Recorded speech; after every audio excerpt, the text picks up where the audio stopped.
मंगलबार काठमाडौँमा आयोजित व्यवसाय र मानवाधिकार सम्बन्धी कार्ययोजना सार्वजनिक कार्यक्रममा बोल्दै मन्त्री भण्डारीले सरकारले अन्तर्राष्ट्रिय मञ्चमा मानवाधिकार रक्षाका लागि गरेका प्रतिबद्धतालाई योजनाबद्ध रूपमा कार्यान्वयन गर्नुपर्ने बताएका छन्। नेपालको संविधानले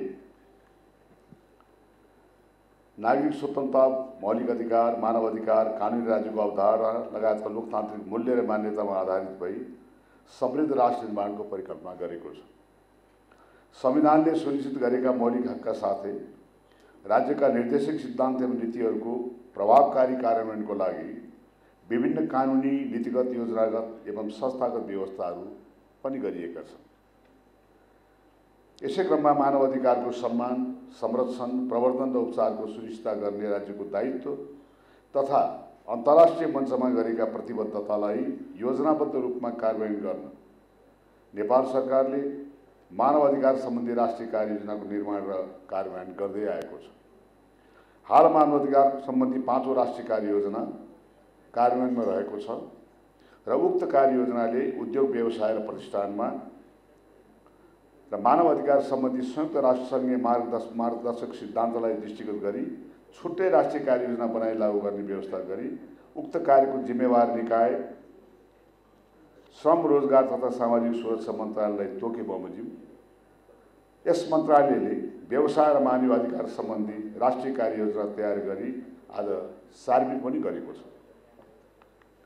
यो कार्ययोजना व्यवसाय र मानवाधिकार सम्बन्धी संयुक्त राष्ट्रसङ्घीय मार्गदर्शक सिद्धान्तले उल्लेख गरे बमोजिम मानवाधिकारको संरक्षण र सम्मान गर्ने राज्यको कर्तव्य दायित्व प्रोटेक्ट, मानवाधिकारको सम्मान गर्ने व्यावसायिक क्षेत्रको जिम्मेवारी टु रेस्पेक्ट र उपचारमा पहुँच रेमेडीसँग सम्बन्धित विषयहरूलाई नै मुख्य रूपमा समिति तयार गरिएको छ। यसका साथै विद्यमान संवैधानिक तथा कानुनी व्यवस्था, दीर्घकालीन र आवधिक योजनामा समावेश भएका विषय, नेपालले अनुमोदन गरेका मानवाधिकार सम्बन्धी महासन्धिहरू, अन्तर्राष्ट्रिय सम्बन्धी श्रम सङ्गठनका अभिसन्धिहरू, नेपाल सरकारका राष्ट्रिय र क्षेत्रगत नीतिहरू, मानवाधिकार सम्बन्धी 5औं राष्ट्रिय कार्ययोजनामा उल्लेख भएका विषयहरू, दिगो विकासका लक्ष्य तथा विकासशील राष्ट्रमा स्तरोन्नति सम्बन्धी क्रियाकलापहरू कार्ययोजनामा समावेश भएका छन्। कार्ययोजनामा श्रमिकको अधिकार, उपभोक्ताको अधिकार, महिला तथा बालबालिकाको अधिकार, वैदेशिक रोजगारीमा रहेका कामदारको अधिकार, वातावरणीय तथा आदिवासी जनजातिको अधिकार, लैङ्गिक समानता तथा जातीय भेदभाव विरुद्धको अधिकार र अल्पसङ्ख्यक समुदायको अधिकारसँग सम्बन्धित विषयका क्रियाकलापहरू समेत समावेश गरिएका छन्। कार्ययोजना तयारीका क्रममा सरकारवालासँग गरिएको कार्यशाला, गोष्ठी र छलफलमा प्राप्त भएका सुझावहरूलाई समेत समावेश गरी यो कार्ययोजना तयार गरिएको छ। यसका साथै नेपाल सरकारका विभिन्न मन्त्रालयहरू, नागरिक समाज, निजी क्षेत्र तथा अन्य निकायबाट प्राप्त राय, सल्लाह, सुझाव र परामर्शलाई समेत कार्ययोजना तयारीको क्रममा ध्यान दिइएको छ। कार्ययोजनाको प्रभावकारी कार्यान्वयनबाट सबै व्यावसायिक गतिविधिलाई व्यवस्थित र मानवाधिकार मैत्री बनाउन अभिप्रेरित गर्ने, सरकारलाई मानवाधिकारको सम्मान र संरक्षण गर्ने सन्दर्भमा आन्तरिक र बाह्य रूपमा सहयोग गर्ने, व्यवसायहरूले समाजप्रतिको जिम्मेवारी CSR कर्पोरेट सोशल रेस्पोन्सिबिलिटी पूरा गर्दै समाजमा सुरक्षा र सम्मानको भावना जागृत गराउने, मानवाधिकारको संरक्षण र सम्मानप्रति जिम्मेवार व्यावसायिक क्रियाकलाप र वैदेशिक लगानी अभिवृद्धि, रोजगारी सिर्जना, आय आर्जन, गुणस्तरीय वस्तु तथा सेवाको उत्पादन र उपभोगमा सहजता हुनुको साथै मानव जीवनस्तरमा समेत उल्लेख्य सुधार आउँछ भन्ने विश्वास गरिएको छ। व्यवसाय र मानवाधिकार सम्बन्धी राष्ट्रिय कार्ययोजनाको उद्देश्य मानवाधिकारको सम्मान, संरक्षण र उपयोगको अवस्थालाई व्यापक रूपमा बढाउँदै लैजान सरकारको अभियानलाई पूर्णता दिने हो। व्यावसायिक क्षेत्रले मानवाधिकारका विषयमा दैनिक रूपमा प्रत्येक व्यक्तिलाई कुनै न कुनै तवरले प्रभाव पार्ने हुँदा व्यावसायिक क्षेत्रको सहयोग, सद्भाव र सहकार्य बिना मानवाधिकारको संरक्षण र प्रवर्धन गर्न कठिन हुन्छ। व्यावसायिक क्षेत्रको सहयोग र सहकार्यबाट मानवाधिकारका विषयहरूलाई राष्ट्रिय सीमाभन्दा परसम्म पनि सम्बोधन गर्न सहज हुन्छ। मानवाधिकारका प्रचलित मूल्य र मान्यता, अन्तर्राष्ट्रिय सिद्धान्त, मानवाधिकारको विश्वव्यापी घोषणापत्र, अन्तर्राष्ट्रिय महासन्धि, अन्तर्राष्ट्रिय श्रम सङ्गठनका मापदण्डका साथै व्यवसाय र मानव अधिकार सम्बन्धी मार्गदर्शी सिद्धान्त समेतले निर्दिष्ट गरेका विषय अनुकूल हुने गरी व्यावसायिक क्षेत्रले कार्य गरेको अवस्थामा अन्तर्राष्ट्रिय मञ्चमा राष्ट्रले गरेका मानव अधिकार सम्बन्धी प्रतिबद्धताको कार्यान्वयनको विषयलाई गौरवका साथ प्रस्तुत गर्न पनि सकिन्छ। सरकारले व्यावसायिक क्षेत्र पनि प्रतिनिधित्व गर्ने हुँदा सरकारका प्रतिबद्धता कुराहरू पुरा गर्नु र गराउनु व्यावसायिक क्षेत्रको पनि कर्तव्य हुन आउँछ। व्यावसायिक क्षेत्रले पनि मानव अधिकारप्रतिको जिम्मेवारी पुरा गर्न प्रत्येक व्यवसाय उद्यम तथा आपूर्ति प्रणालीमा मार्गदर्शक सिद्धान्त बमोजिम नीति कार्यक्रम र प्रक्रियाहरूको अवलम्बन गर्नु पनि पर्ने दायित्व हुन्छ। व्यावसायिक क्षेत्रले मानव अधिकारको सम्मानको लागि सबै व्यावसायिक प्रतिष्ठानमा मानव अधिकार सम्बन्धी नीति बनाई कार्यान्वयन गर्नुपर्दछ। व्यवसाय र मानव अधिकार सम्बन्धी राष्ट्रिय कार्ययोजनाको प्रभावकारी कार्यान्वयनबाट देखाएको बमोजिम लक्ष्य हासिल हुने अपेक्षा गरिएको छ। मानव अधिकारको संरक्षण, सम्मान र समर्थन हुनेछ। मानव अधिकारको उल्लङ्घन भएको अवस्थामा न्यायिक र न्यायिक बाहेकका अन्य संयन्त्र मार्फत सहज रूपमा उपचार र क्षतिपूर्ति प्राप्त हुनेछ। व्यवसाय र मानव अधिकार सम्बन्धमा सरकार र निजी क्षेत्रबीच नीतिगत सामञ्जस्यता कायम हुनेछ। व्यावसायिक प्रतिस्पर्धा र दिगोपना कायम हुनेछ। विकास निर्माणका कार्यहरू मानव अधिकारको संरक्षण सम्मानप्रति जिम्मेवार भई सञ्चालन हुनेछन्। दिगो विकास लक्ष्य सस्टेनेबल डेभलपमेन्ट गरेर SDG को हासिल गर्न सहयोगी हुनेछ। आर्थिक तथा सामाजिक दृष्टिले पछाडि परेका वर्ग र समुदायको संरक्षण र सशक्तिकरण हुनेछ। नेपालले अन्तर्राष्ट्रिय स्तरमा गरेका प्रतिबद्धताको कार्यान्वयन हुनेछ। सार्वजनिक र निजी क्षेत्र एवं समाजका सबै क्षेत्रमा मानव अधिकारको सम्मान गर्ने संस्कृतिको विकास पनि हुनेछ। यो कार्ययोजनाको प्रभावकारी कार्यान्वयनको लागि सरकारी क्षेत्रका साथै निजी तथा विकासका साझेदारको पनि उत्तिकै जिम्मेवारी हुने भएको हुनाले र भूमिका हुने भएको हुनाले यस कार्ययोजनाको सफलतापूर्वक कार्यान्वयन गर्नको लागि सबैको सहयोगको हामीले अपेक्षा गरेका छौँ। अन्त्यमा केही विषयहरू जुन अहिले उठेका छन्, विषयहरूमा अहिलेको अवस्थामा चाहिँ यो मुलुकको सम्पूर्ण राजनीतिक परिवर्तनलाई संस्थागत गर्दै आर्थिक विकासको धेरै ठुलो चुनौतीको हामीले सामना गर्नुपर्ने भएको छ। र यसै क्रममा सबभन्दा ठुलो महत्त्वपूर्ण विषय भनेको मुलुकमा आर्थिक गतिविधिहरूलाई अगाडि बढाएर आर्थिक काँचुली फेर्नुपर्ने अवस्था हामी सबैले बोल्दै आएका छौँ, जसले गर्दा फेरि मुलुकमा एउटा असल वातावरणको सिर्जना हुन्छ, लगानी मैत्री वातावरणको सिर्जना हुन्छ, लगानीको चाहिँ नै भोलि प्रभाव हुन्छ, त्यसले चाहिँ के भने रोजगारी सिर्जना हुन्छ। रोजगारी सिर्जना भएको अवस्थामा चाहिँ समृद्धि अगाडि बढ्न सक्छ। हामी रोजगारीका बारेमा ज्यादै छलफल गर्ने गरेका छौँ। हामीले अहिलेको अवस्थामा हाम्रा व्यवसायहरू या आर्थिक गतिविधिहरू, आर्थिक क्रियाकलापहरू, आर्थिक व्यवसायहरूलाई पनि जुन हिसाबले अहिलेको अवस्थामा चाहिँ अहिलेको चाहिँ 21औं शताब्दीको चाहिँ जुन चुनौती अथवा प्रतिस्पर्धाको अवस्था छ, त्यसलाई पनि यदि हामीले अगाडि बढाउन सकेनौँ भने हामी निश्चित रूपमा चाहिँ अन्तर्राष्ट्रिय समुदायको चाहिँ जतिसुकै सहयोग गरे पनि हामी त्यो अवस्थामा पुग्न सक्ने अवस्था छैन। हामीले हाम्रा परम्परागत ढङ्गका कुराहरूलाई चाहिँ केही न केही रूपमा परिवर्तन गर्नुपर्ने हुन्छ। त्यसको लागि चाहिँ सबभन्दा महत्त्वपूर्ण कुरा चाहिँ अहिले पनि कुरा उठ्यो। म हाम्रो JTUCG को पनि अध्यक्षजीलाई धन्यवाद दिन चाहन्छु। उहाँले ध्यान आकर्षण गर्नुभएको छ र निश्चित रूपमा पनि के छ भने अहिले श्रम मन्त्रालयले गर्नुपर्ने जिम्मेवारी भनेको चाहिँ तिनै पक्षलाई, सरकार, रोजगारदाता र श्रमिक तिनै पक्षलाई जो आर्थिक चाहिँ गतिविधिको चाहिँ खम्बा हो वास्तवमा चाहिँ त्यहाँ यो खम्बालाई चाहिँ जसरी एउटा सन्तुलनमा लिएर चाहिँ सबैको सहभागिता, सबैको सहयोग र सबैको सहकार्यबाट हामीले अगाडि बढाउनु पर्ने जुन संस्कृतिको आवश्यकता छ त्यसले हामीले बुझेका छौँ। त्यसै आधारमा पनि हामीले विशेष गरिकन यस मन्त्रालयले अहिलेको अवस्थामा चाहिँ के भने रोजगारीका अवस्थाहरू मन्त्रालय रोजगारी सिर्जना गर्ने होइन, तर यो मन्त्रालय निश्चित रूपमा रोजगारी सिर्जना गर्ने निकायहरूको बिचमा एउटा समन्वयकारी भूमिका र त्यसले वातावरण बनाउन यसले चाहिँ महत्त्वपूर्ण भूमिका खेल्नुपर्छ भन्ने अवस्था नै महसुस गरेर अहिले विशेष गरिकन जुन एउटा भाष्य निर्माण भएको छ कि जसरी अहिले मुलुकमा चिन्ता चाहिँ अत्यन्तै चाहिँ प्रोडक्टिभ चिन्ता के भने युवाहरू मुलुकमा बस्ने अवस्था छैन, सबै बाहिर जाने अवस्थामा छ। वैदेशिक रोजगारी अत्यन्तै ठुलो, अब एउटा सबैको निम्ति एउटा वैदेशिक रोजगारी चाहिँ के भने ठुलो च्यालेन्जको रूपमा रहिरहेका छ। हामी सधैँ कुरा गरिरहेका छौँ, चिन्ता व्यक्त गरेका छौँ, तर अब यसलाई कसरी सम्बोधन गर्ने, कसरी हाम्रा चिन्ता भने श्रमिकहरूलाई चाहिँ आफ्नो मुलुकमा राख्ने भन्ने कुराको बारेमा अब गम्भीरतापूर्वक छलफल चिन्तन गर्नुपर्ने अवस्था भएको छ। निश्चित रूपमा जबसम्म श्रमसँग मानव अधिकारका कुरा जोडिँदैनन्, जबसम्म उनले मानव अधिकारको संरक्षणका कुराहरू पाउँदैनन्, जबसम्म उसले आफ्नो चाहिँ भोलिको भविष्यको सुरक्षाको ग्यारेन्टी पाउँदैन र जबसम्म उसले चाहिँ एउटा सम्मानजनक चाहिँ श्रमका केही एउटा वातावरण पाउँदैन, निश्चित रूपमा चाहिँ के छ भन्नु चाहिँ नि हामीले श्रम या रोजगारलाई चाहिँ त्यहाँबाट अगाडि बढाउन धेरै गाह्रो पर्ने अवस्था भइरहेको हुन्छ। यतिपय अहिले चाहिँ के भने धेरै ठुलो चाहिँ मुलुकमा चाहिँ कन्ट्रिब्युसन भइरहेको छ, धेरै ठुलो जिडिपीमा कन्ट्रिब्युसन भइरहेको छ वैदेशिक रोजगारको रेमिटेन्सको कुरा गर्दा फेरि। तर त्यो वैदेशिक रोजगार गएका श्रमिकहरू चाहिँ त्यहाँबाट यहाँदेखि लिएर त्यहाँसम्म जाँदाफेरिको अवस्थामा उनको मानव अधिकार कति शोषण भएको छ, के भएको छ भन्ने बारेमा हामी छलफल गर्न तयारै छैनौँ। यदि हामीले कुराकानी गर्छौँ, त्यसलाई रिफर्म गर्ने कोसिस गर्छौँ भने कसलाई कहाँ के दुख्छ त्यसले धेरै ठुलो एउटा चाहिँ के छ भने नि परिस्थिति हलचल ल्याउने अवस्था हुन्छ।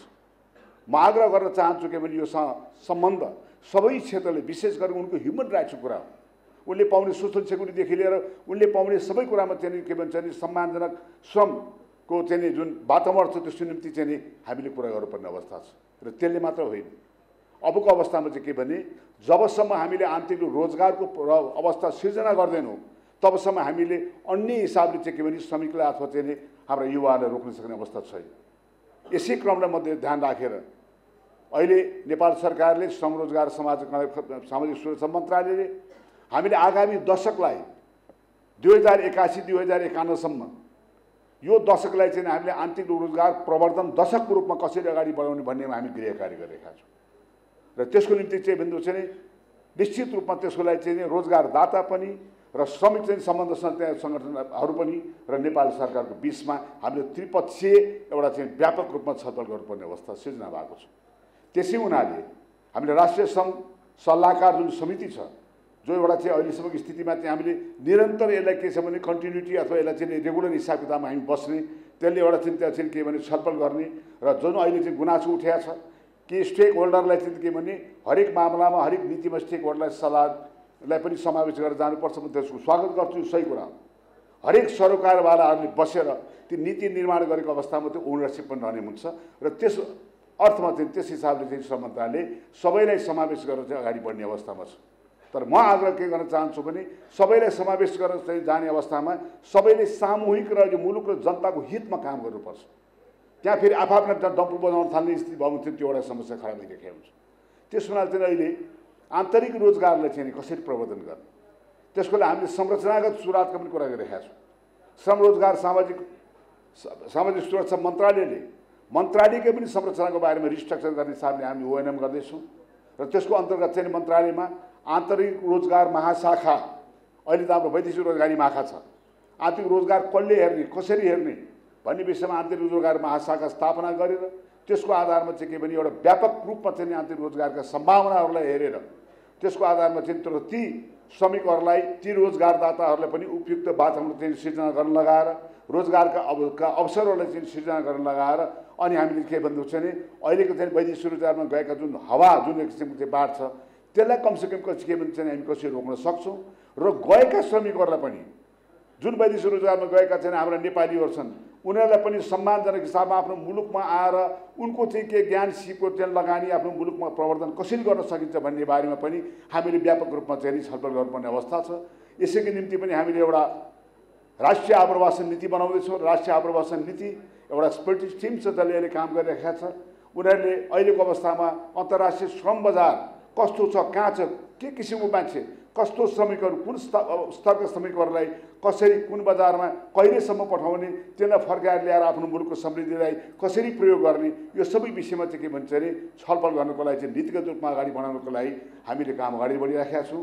र अहिलेको अवस्थामा हामीले जुन एउटा दशकको रूपमा हामी चाहिँ जुन अगाडि बढाउन खोजिरहेछौँ आन्तरिक रोजगारी प्रवर्धन दशकको रूपमा चाहिँ नि त्यसमा सबैको चाहिँ सहयोगको अपेक्षा हामीले राखेका छौँ। विशेष गरिकन हामीलाई पार्टनर्सहरू ट्राइपार्टाइट जुन हामीले त्रिपक्षीय कुरा गरेका छौँ, श्रमिकहरू, रोजगारदाता लगायतका विभिन्न दातृ निकायहरू, हाम्रा डेभलपमेन्ट पार्टनर्सहरू, हाम्रा विभिन्न निजी क्षेत्रका साथीहरू, विज्ञहरू सबैको चाहिँ के छ भन्दा चाहिँ नि एकीकृत हिसाबले यो योजनालाई अथवा यो अभियानलाई हामीले अगाडि बढाउन सक्यौँ भने निश्चय पनि भोलि गएर चाहिँ हामी आफ्नो मुलुकको समृद्धिको लागि, मुलुकमा रोजगार सिर्जना गर्नको लागि र मुलुकका चाहिँ रोजगारलाई चाहिँ एउटा व्यवस्थित रहेबाट चाहिँ के भने त्यसले गर्दाखेरि के छ भने यो मुलुकमा पनि भोलि इन्डस्ट्रियलाइज गर्ने हो अथवा कुन कुन क्षेत्रमा यो मुलुकलाई अगाडि बढाउने हो, यो सब कुरालाई चाहिँ हामी बढाउन सक्छौँ।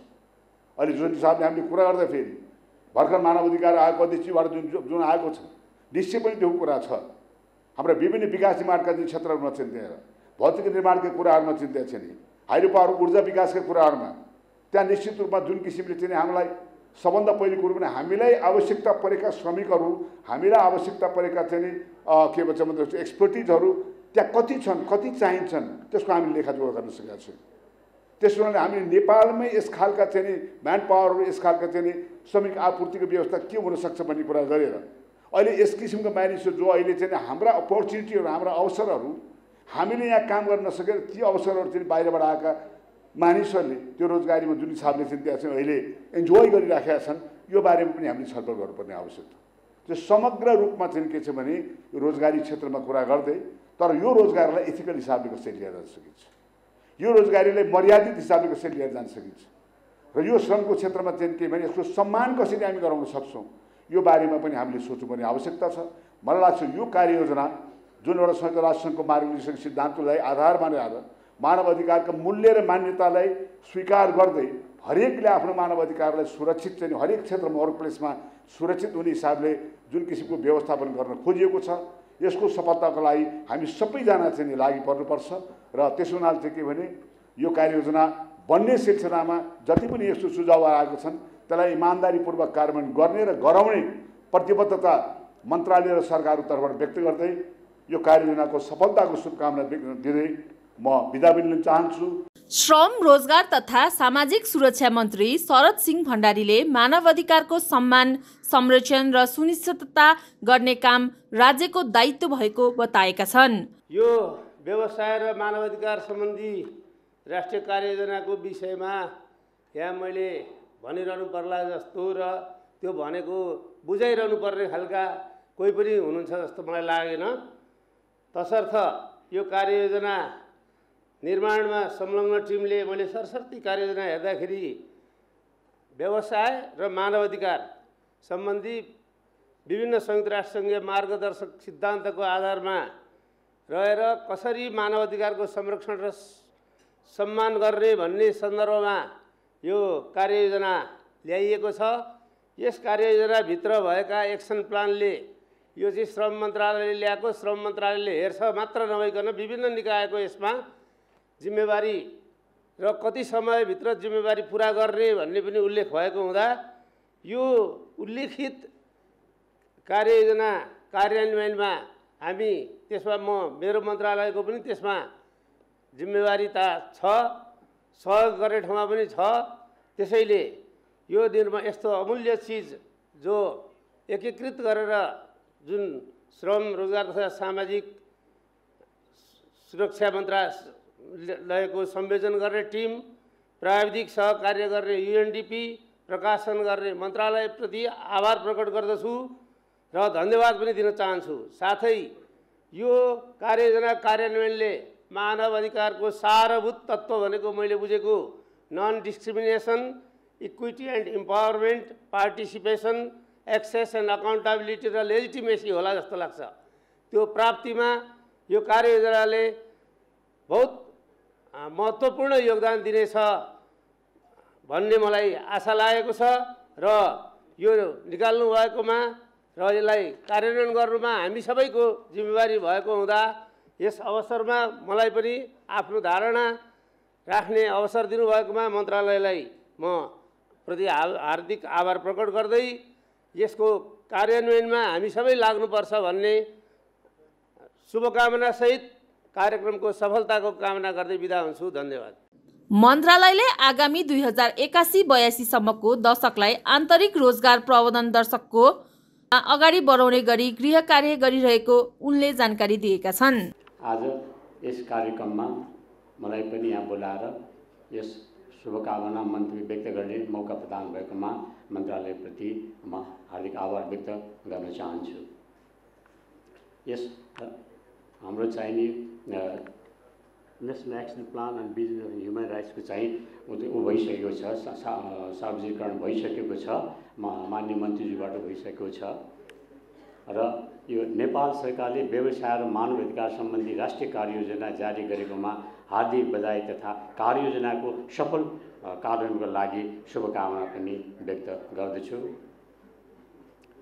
व्यवसाय र मानव अधिकार सम्बन्धी संयुक्त राष्ट्रसङ्घीय मार्ग निर्देशक सिद्धान्त नेपालमा पनि कार्यान्वयनको अवस्था सिर्जना हुनु निकै सकारात्मक कुरा हो। नेपालमा व्यवसाय र मानवाधिकार सम्बन्धी राष्ट्रिय कार्ययोजना जारी हुनु नेपाल सरकारको मानव अधिकार सम्बन्धी 5औं राष्ट्रिय कार्ययोजना कार्यान्वयन हुनुपर्ने हो।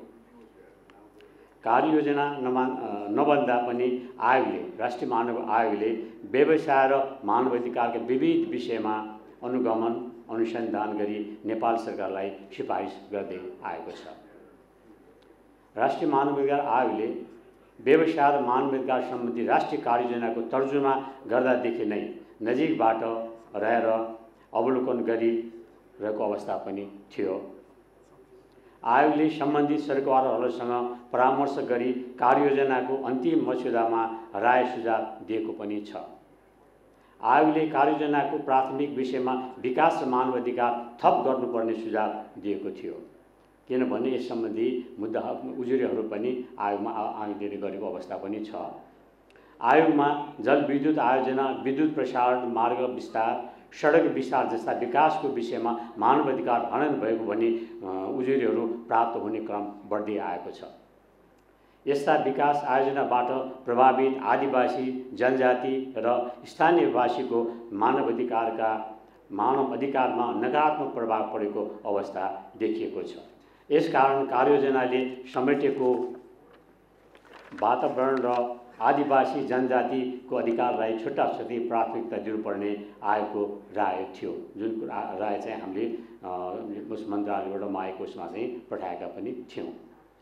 आयोगले दिएको 35 बुँदे राय कार्ययोजनाले आंशिक रूपमा समेटेको पाइयो, तथापि मुख्य विषय भने समावेश भएको देखिन्छ। जुन यहाँ अहिले पूर्ववक्ताहरूले पनि भन्नुभयो, आयोगसँग सबै ठाउँबाट चाहिँ सुझावहरू मागेको थियो। त्यस क्रममा चाहिँ राष्ट्रिय मानवाधिकार आयोगले पनि सूचना प्रेषित गरेको थियो। त्यसमध्ये सबै त समावेश भएन, तथापि राष्ट्रिय मानवाधिकार आयोगले पठाएको मुख्य विषयहरू चाहिँ त्यसमा समावेश भएका छन्। यो कुराहरू पनि मैले यहाँहरूसम्म समक्ष राख्न चाहेको। मुख्य सवाल कार्ययोजनाको सफल कार्यान्वयन हो। यसका लागि सदैव आयोगको योगदान रहिरहने छ। मानवाधिकार सम्बन्धी 5औं राष्ट्रिय कार्ययोजना कार्यान्वयनका विषयमा देखिएको समन्वयको अभाव यो व्यवसाय र मानवाधिकार कार्ययोजनामा हुनु हुँदैन भन्ने हाम्रो राष्ट्रिय मानवाधिकार आयोगको धारणा रहेको छ। यसका लागि कार्ययोजनामा जिम्मेवारी तोकेका निकायको विस्तृत कार्यगत योजना तयार गर्नु पर्दछ। कार्ययोजना कार्यान्वयन अध्यादेश गर्न छुट्टै सचिवालयको आवश्यक पनि पर्ने हो कि यस सम्बन्धमा पूर्ववक्ताबाट पनि मन्त्रालयको सचिवबाट पनि केही कुरा आइसकेको अवस्था छ। आयोगले पछिल्लो वर्षमा गरेको अनुगमनको विकास आयोजनाको IEE प्रभावकारी देखिन्न। विकास र व्यावसायिक क्रियाकलापबाट प्रभावित नागरिकको सहभागिता, परामर्श, योगदान, लाभमा नजरअन्दाज भएको देखिएको अवस्था छ। उपभोक्ताको अधिकार, स्वच्छ वातावरणको अधिकार, श्रमिकको अधिकार, महिला, दलित, आदिवासी जनजाति, अपाङ्गता भएका व्यक्ति, लैङ्गिक अल्पसङ्ख्यक, ज्येष्ठ नागरिकको अधिकार विषयमा कार्यान्वयनमा उच्च प्राथमिकता पर्दछ। कार्ययोजना कार्यान्वयनमा यी लक्षित समुदायको सहभागितालाई प्राथमिकता दिनुपर्दछ। कार्ययोजनाले पहिचान गरेको कानुन पुनरावलोकनको पक्षलाई तत्काल अगाडि बढाउनु पर्ने देखिन्छ। मानवाधिकार परिपालना ड्यू डिलिजेन्सको छुट्टै कानुनको आवश्यकता महसुस हुन थालेको छ। यसका लागि पनि कार्ययोजनाको सफल कार्यान्वयन हुनु पर्दछ। व्यवसाय र मानवाधिकारमा संरक्षणको मुख्य दायित्व नै सरकारको हो। प्रोटेक्सन गर्ने दायित्व सरकारको हो।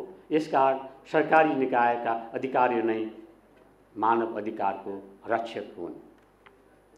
कार्ययोजनाको मुख्य विशेषता नै निजी क्षेत्रबाट मानव अधिकारको सम्मान हो। जुन 3टा पिलरहरू भयो, प्रमोट, रेस्पेक्ट, रेमेडी, त्यसमा चाहिने कार्ययोजनाको मुख्य विशेषता नै निजी क्षेत्रबाट मानव अधिकार सम्मान हो। निजी क्षेत्रबाट यसको सम्मान हुनुपर्ने अवस्था छ। यसका लागि सरकारका स्वामित्वको व्यावसायिक प्रतिष्ठानले असल अभ्यास दिन सक्नु पर्दछ। निजी क्षेत्रका विश्वास र योगदानले नै कार्ययोजना सफलताको मापन हुन्छ। यसका लागि निजी क्षेत्रको विश्वास जित्नु सरकारको दायित्व पनि हो। व्यवसाय र मानवाधिकार सवालमा उठ्ने उपचारको पक्षमा आयोग पनि जिम्मेवार हुने प्रतिबद्धता राख्दछु। किनभने जुन किसिमबाट रेमेडी दिने एउटा पिलर हो, त्यसमा चाहिँ राष्ट्रिय मानवाधिकार आयोग पनि त्यसमा जिम्मेवार हुने प्रतिबद्धता मैले यहाँहरू समक्ष पनि व्यक्त गर्दछु। कार्यान्वयन सम्बन्धमा अन्य विषयगत आयोगसँग पनि कार्यगत